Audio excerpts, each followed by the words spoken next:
Olá, alunos! Como estão? Bem-vindos a mais uma videoaula. Quando se toma uma decisão de investimento, o capital investido é conhecido, porém o retorno não.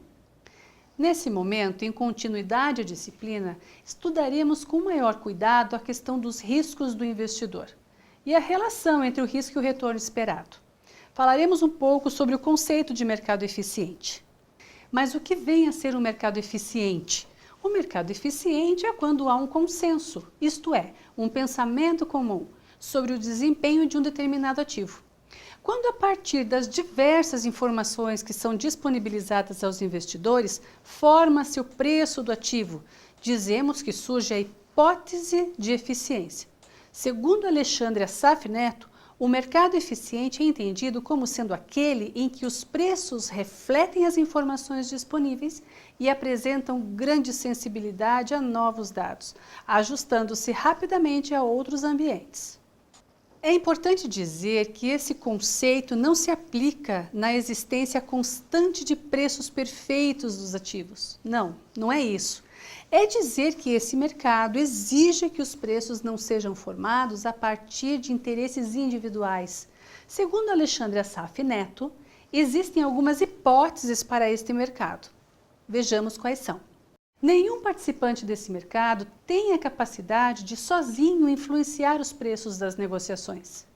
Esse mercado é construído por investidores racionais, isto é, que decidem sobre alternativas que promovem o maior retorno possível para um determinado nível de risco. Todas as informações estão disponíveis aos participantes do mercado.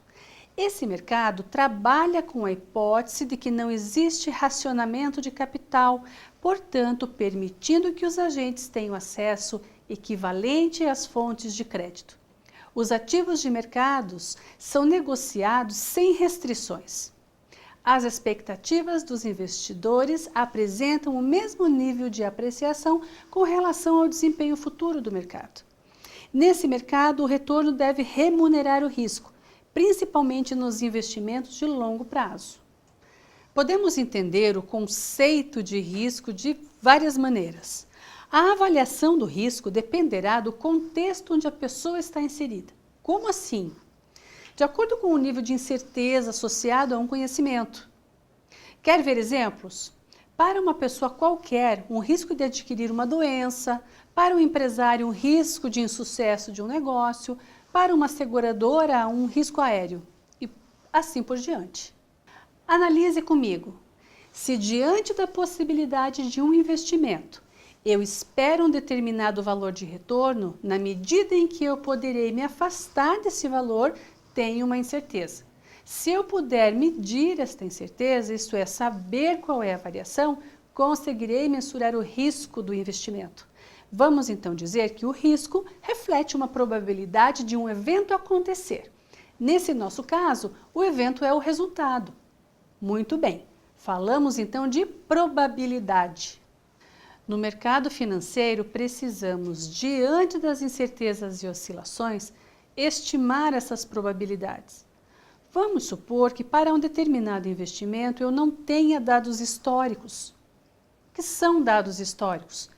Eventos similares e resultados anteriores, onde eu possa analisar e verificar o que aconteceram naquele momento. Não tendo dados históricos, as probabilidades passam a ser as opiniões pessoais. Dizemos então que as probabilidades são subjetivas. Ao contrário, e tendo esses dados históricos, as probabilidades são objetivas. Precisamos também saber qual a diferença entre o risco econômico e o risco financeiro. O risco econômico, como o próprio nome diz, é o risco relacionado à economia, tecnologia, etc. Dizemos que é parte sistemática, conjuntural. Já o risco financeiro é aquele relacionado ao endividamento da empresa, capacidade de pagamento, portanto, risco específico ou próprio do ativo. O risco total é a soma desses dois. Vamos analisá-los separadamente. O risco sistemático ou não diversificável. Esse risco é determinado por eventos de natureza política. Este risco é aquele que tem impacto sobre as taxas de juros, uma crise política, mudança do cenário internacional, de câmbio e preços dos ativos em geral, e que afeta a economia. Ele é medido pelos índices de mercado, o risco não sistemático, também conhecido como diversificável. É o risco próprio de cada investimento. São fatos que afetam apenas o ativo em questão. Neste caso, o investidor poderá correr menos riscos fazendo a diversificação de seus investimentos. Um exemplo é aquele investidor que investe em ações de diversas empresas de vários setores da economia. Neste caso, se algum setor vai mal e a ação dele cai, outros setores continuarão indo bem. Assim, ele consegue diminuir esse risco. O nível de retorno de um investimento ele é proporcional ao nível do risco. Neste sentido, o investidor deve escolher os investimentos que se encaixem ao seu perfil. Como assim? Ora, cada investidor apresenta um nível diferente de tolerância ao risco. No perfil conservador, enquadram-se as pessoas que gostam de correr riscos para ganhar mais com seus investimentos, sempre mantendo a segurança do investimento, é claro.